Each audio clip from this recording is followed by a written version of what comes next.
ప్రతిష్టాత్మకమైన project, high and technology. ప్రపంచ మెట్రోలో హైదరాబాద్ మెట్రో సూపర్. ఇవన్నీ మెట్రో అధికారులు పదే పదే చెబుతున్న మాటలు. అంతా బాగానే ఉన్నా చిన్నపాటి వర్షం, ఈదురుగాలులకే మెట్రో ట్రైన్లు ఆగిపోతున్నాయి. తరచూ మెట్రోలో టెక్నికల్ ప్రాబ్లమ్స్ తలెత్తుతున్నాయి. ట్రాఫిక్ కష్టాలను తప్పించుకోవడానికి మెట్రో ఎక్కితే ట్రైన్స్ ఆగిపోవడంతో ప్రయాణికులు ఇబ్బంది పడుతున్నారు. మెట్రో ట్రైన్స్ ఎందుకు ఆగుతున్నాయి? హెచ్ఎంఆర్ అధికారులు ఏమంటున్నారు?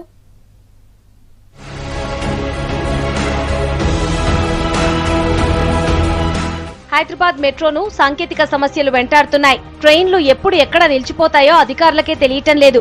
చిన్నపాటి వర్షం, ఈదురుగాలులకు తరచూ మెట్రో రైలు ఆగిపోవటం ప్రయాణికులకు ఇబ్బందిగా మారింది.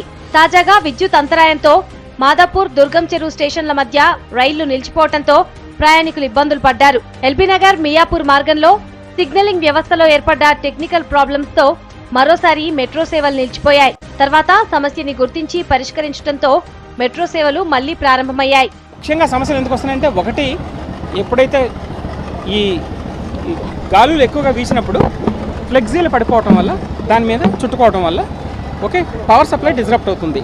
అప్పుడు ఎందుకంటే చాలా అక్కడ 25 kV ఏసీ, అది ఆ 25 kV ఏసీ మీద పడింది ఏమన్నా తీయాలంటే ముందు ఆ సెక్షన్ అంతా కూడా బంద్ చేయాలన్నమాట. బంద్ చేసి అంటే ట్రైన్స్ ఆపేయవలసి వస్తుంది. ఇలా రెగ్యులర్ గా మెట్రో ట్రైన్స్ లో సమస్యలు వస్తూనే ఉంటున్నాయి. కొద్ది రోజుల క్రితం జూబ్లీహిల్స్ చెక్ పోస్ట్ దగ్గర మెట్రో ట్రైన్ ఆగిపోవడంతో ఇబ్బందులు పడ్డారు ప్రయాణికులు. అంతకుముందు ఈదురుగాలులతో వచ్చిన వర్షంతో ప్రకాష్ నగర్ దగ్గర మెట్రో రైల్ విద్యుత్ తీగలపై ఫ్లెక్సీ పట్టడంతో మెట్రో రైళ్లు ఆగిపోయాయి.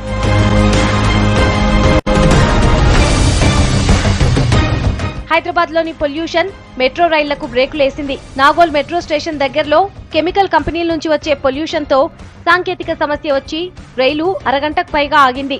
నాగోల్ మెట్రో డిపో చుట్టూ ఉన్న బ్యాటరీ పరిశ్రమల్లో సల్ఫర్ డయాక్సైడ్ వాడుతున్నారని, దాని నుంచి వచ్చే కాలుష్యంతో ట్రైన్స్ ఆగిపోతున్నాయని అధికారులు చెబుతున్నారు.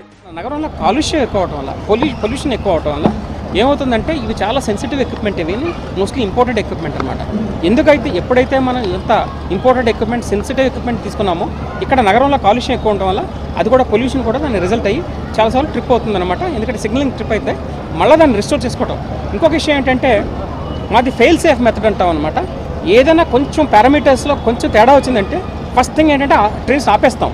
ఆపేసి అది చెక్ చేసి దాన్ని సెట్ చేసి మరలా తిరిగి నార్మల్ కండిషన్ వచ్చిన తర్వాత మళ్ళీ ట్రైన్స్ నడుపుతున్నా.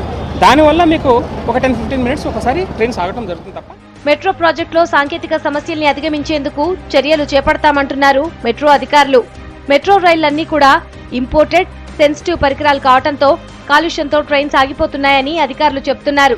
లాంగ్ రన్ లో సాంకేతిక లోపాల్ని అరికట్టేందుకు రైళ్లలో ఎక్విప్మెంట్ ను మార్చి ప్రయాణికులకు ఇబ్బందులు కలగకుండా చూస్తామంటున్నారు.